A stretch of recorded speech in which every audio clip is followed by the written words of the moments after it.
అది జాగ్రత్తగా దైవజనునికి విధేయత చూపి సంఘము క్రమముగా దేవాలయముగా నడుచుకుంటే, వినండి ఒక మాట వినండి నాన్న, ఇక తిరుగుండదు నాన్న.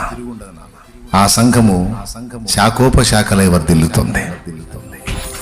దేవాలయములాగా సజీవరాళ్లలాగా మనమందరం ఒక మందిరమై దేవుణ్ణి మన మధ్య నిలుపుకోగలిగితే, పొరపొచ్చాలు లేకుండా, హెచ్చు తగ్గులు లేకుండా, పేరు గొప్పలు లేకుండా, జాతి మత కుల భేదాలు లేకుండా మనందరం క్రీస్తు రక్తంలో బట్టి ఒకటే కుటుంబం అని సమైక్యమై సంఘటితమై కలిసి ప్రార్థించి పరిచర్య చేసి, కలిసి ఆరాధించి, ఉపదేశం విని, పరిచర్యకు సపోర్ట్ చేసి మనం నిలిస్తే అనుదినము రక్షింపబడుతున్న ఆత్మల్ని చేరుస్తాడు దేవుడు. ఒక చెట్టు కానీ పెరిగి పెద్దదై శాఖోపశాఖలై కొమ్మలేసి అనగొమ్మలేసి విస్తరించినట్టుగా ఈ సంఘం అలా విస్తరిస్తుంది. ఈ సంఘమే కాదు, తండ్రి సన్నిధిలో ప్రతి సంఘమునకు ఇవే మాటలు వర్తిస్తాయి. ప్రతి దైవజనుడు ఇది పెట్టుకొని వినాలి.